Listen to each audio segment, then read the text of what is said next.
Hello everyone, কি খবর সকলের? আশা করছি তোমরা সকলে খুব ভালো আছো, সুস্থ আছো। তোমরা একটা প্রশ্ন বারবার করছিলে যে ডাব্লিউবিসি 2024-এ বিজ্ঞপ্তি কবে আসবে, এই প্রশ্নটা করছিলে তো। এই প্রশ্নের উত্তর একদম অথেন্টিক ওয়েতে আমি তোমাদের দিয়ে দেব। অনেকে বলছে এই বছরে পরীক্ষা হবে, আদৌ এই বছরে পরীক্ষা হচ্ছে কিনা সেটা একবার জিনিসটা বুঝে নাও। হলে তো খুব ভালো, বাট জিনিসটা খুব বুঝে নাও।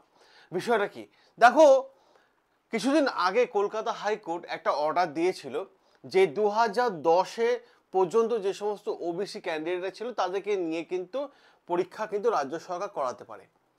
ঠিক আছে, এরকম একটা অর্ডার দিয়েছিল, কারণ কলকাতা মিউনিসিপ্যাল কর্পোরেশনের যে বিজ্ঞপ্তি বেরিয়েছিল সেটাও কিন্তু রাতারাতি বন্ধ হয়ে যায়।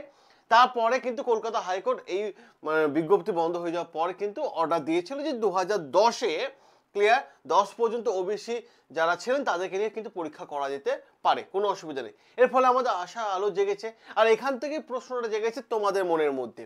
কি প্রশ্ন জেগেছে? যে স্যার ডাব্লিউবিসি 2024-এর নোটিফিকেশন কি দ্রুত আসছে? সোশ্যাল মিডিয়া পুরো ছেয়ে গেছে, ক্লিয়ার। তো দেখো, আমি যেটা বিষয়টা তোমাদের বলবো যে ওবিসি সংক্রান্ত মামলার জন্য গত বছর মে মাসের পর থেকে আমাদের রাজ্যে পরীক্ষা হয়নি। হ্যাঁ হয়েছে, পিএসসি নিয়েছে, ক্লার্কসি মিসেলেনিয়াস নিয়েছে, কিন্তু ওগুলো আগে থেকে শিডিউল করা ছিল, তাই তো। এবার যে বিষয়টা আমরা দেখছি যে সুপ্রিম কোর্টে এই বিষয়টা পুরো বিচারের আন্ডারে আছে। তো রাজ্য সরকার সুপ্রিম কোর্টের কাছ থেকে 3 মাস টাইম নিয়েছিল যে পুরো ব্যাপারটা ঠিকঠাক করে নেবে ওবিসি মামলাটা। তো তার ডেট কবে আছে? 15ই জুলাই। সুপ্রিম কোর্টে যে ডেটটা দেওয়া আছে ওবিসি মামলার জন্য আমাদের রাজ্যে, সেটা হচ্ছে 15ই জুলাই। এবার প্রশ্ন হচ্ছে, যেহেতু দিন 4 আগে কলকাতা হাইকোর্ট অর্ডারটা দিয়েছিল যে 2010-এ ওবিসি সংক্রান্ত যা ওবিসি যারা ছিলেন তাদেরকে নিয়ে পরীক্ষা করা যেতে পারে, এই অর্ডারটা আগেও দিয়েছিল, এখনো আছে, এখনো সেমই অর্ডার রইল। কিন্তু প্রশ্নটা হচ্ছে যে এই বছর কি ডাব্লিউবিসিএস পরীক্ষা হবে? দেখো 15ই জুলাই, বিষয়টা খুব ভালো করে বোঝার চেষ্টা করো। 15ই জুলাই সুপ্রিম কোর্টে এই মামলাটা আছে, ক্লিয়ার। যদি 15ই জুলাই সুপ্রিম কোর্টে এই মামলাটা থাকে, রায় আসবে, ঠিক আছে, যে চলে আসবে, খুব ভালো 15ই জুলাই। তো যে বিষয়টা আমরা দেখতে পাচ্ছি তা আশা করা যাচ্ছে জুলাই মাসের লাস্ট উইকে কিংবা অগাস্ট মাসে প্রথম দিকে কিন্তু আমাদের বিজ্ঞপ্তি চলে আসছে। ধরো আমি একটা জাস্ট একটা বোঝানোর চেষ্টা করছি। ধরো জুলাইয়ের লাস্ট উইক, জুলাই বা অগাস্টে তোমাদের বিজ্ঞপ্তি চলে এলো, ক্লিয়ার। জুলাই বা অগাস্টে তোমাদের বিজ্ঞপ্তি চলে এসছে। যদি বিজ্ঞপ্তি আসে, মনে করো যদি অগাস্টে আসে তোমাদের বিজ্ঞপ্তি যখনই আসলো, আসার 1 মাস চলে ফর্ম ফিল আপ। খুব ভালো করে জেনে রাখবে, 1 মাস চলে ফর্ম ফিল আপ, হয় 3 সপ্তাহ থেকে 1 মাস চলে। আমি 1 মান্থ ধরেই চললাম, 1 মান্থ ধরেই চললাম, তাহলে অক্টোবর পর্যন্ত চলছে ফর্ম ফিল আপ, ঠিক আছে। সরি, সেপ্টেম্বর পর্যন্ত চলছে ফর্ম ফিল আপ, ঠিক আছে। সেপ্টেম্বর পর্যন্ত আমরা ফর্ম ফিল আপ দেখতে পাচ্ছি, তাই তো। সেপ্টেম্বর পর্যন্ত আমরা ফর্ম ফিল আপ দেখতে পাচ্ছি।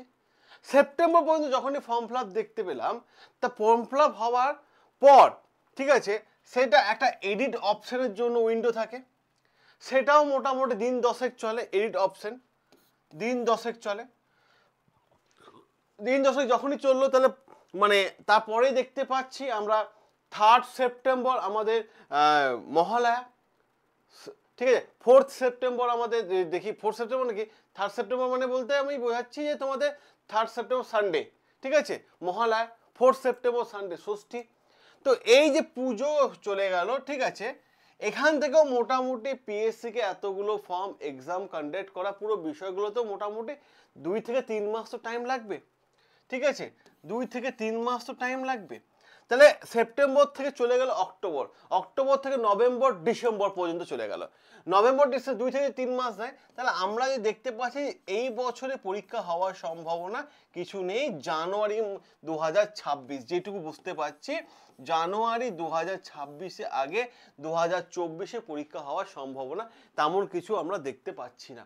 যদি হয়ে যায় তো খুব ভালো, আমি চাই আমার প্রেডিকশন একদম ভুল হোক, আমি চাই, বাট এইটাই আমার মনে হচ্ছে। যাই হোক না কেন, পিএসসি তো আমাদের জানিয়েই দেবেন, আমি যখনই জানাবে আমরা তোমাদের জানিয়ে দেব।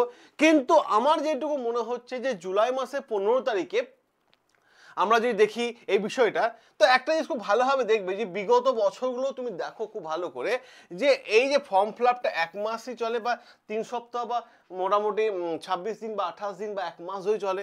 তারপর থেকে একটা এডিট অপশন থাকে দিন 10, তারপরে চলে আসছে পুজো, তারপরে পুজোর সময় তো কাজ বন্ধ থাকবে, তারপরে 2 থেকে 3 মাস লাগবে তোমার পুরো এক্সাম কন্ডাক্ট করতে, পুরো বিষয়টা লেগে যায়। তো এই যে পুরো শিডিউল দেখে যা মনে হচ্ছে, আমার মনে হচ্ছে যে জানুয়ারি 2026-এর আগে ডাব্লিউবিসি 2024-এর পরীক্ষা সম্ভব নয়। হ্যাঁ, এইটা কিন্তু মনে হচ্ছে শিওর যে এই বছরই আসবে, জুলাই আগস্ট করেই কিন্তু আমাদের বিজ্ঞপ্তি চলে আসবে। এবার যে সমস্ত ছাত্রছাত্রীরা বলি আমি তোমাদের কথা, যা তোমরা ভাবো যে আগে বিজ্ঞপ্তি আসুক তারপর পড়াশোনা শুরু করব, এতদিন আসেনি আবার কবে আসবে, ভাই বিজ্ঞপ্তির অপেক্ষা করো না, পরীক্ষা কিন্তু হবে। কেন বলছি? গ্যারেন্টি লিখে রাখো পরীক্ষা হবে। কেন বললাম? কারণ ডাব্লিউবিসিএস হচ্ছে কনস্টিটিউশনাল পোস্ট, এটা প্রত্যেক বছর হতে বাধ্য পরীক্ষাটা, এবং পিএসসি নিতেও বাধ্য, কারণ কনস্টিটিউশনাল পোস্ট, ভাই পরীক্ষা তো নিতেই হবে। তো চলো যাই হোক না কেন, আমি পুরো বিষয়টা আমি তোমাদের সামনে তুলে ধরলাম, ঠিক আছে? এটা আমার মনে হলো, এটা আমার নিজের সম্পূর্ণ নিজস্ব মতামত। আমি দেখছিলাম যে অনেকে বলছে যে নভেম্বর ডিসেম্বরের মধ্যে, ভাই আগে প্যাটার্নটা দেখো না কিভাবে পিএসসি পরীক্ষাগুলো নেয়, কতদিন সময় নেয় বা কি নেয় বিষয়টা। তো এই যা মনে হচ্ছে 2026-এ জানুয়ারিতে হওয়ার সম্ভাবনা সব থেকে বেশি। যখনই আপডেট আসুক না কেন সবার প্রথম আমরা তোমাদের জন্য তুলে ধরবো। ক্লিয়ার? সকলে সাবস্ক্রাইব করো না, মানে ডাব্লিউবিসিএস বন্ড স্টাডি তোমাদের সাথে আছে, তোমাদের পাশে আছে। ভালো লাগলে অবশ্যই মানে লাইক করো এবং কমেন্ট করে জানিও, যদি তোমাদের মনের মধ্যে কোনো প্রশ্ন থাকে সেই বিষয়ে উত্তর আমি তোমাদের দিয়ে দেবো। ভালো থেকো সবাই।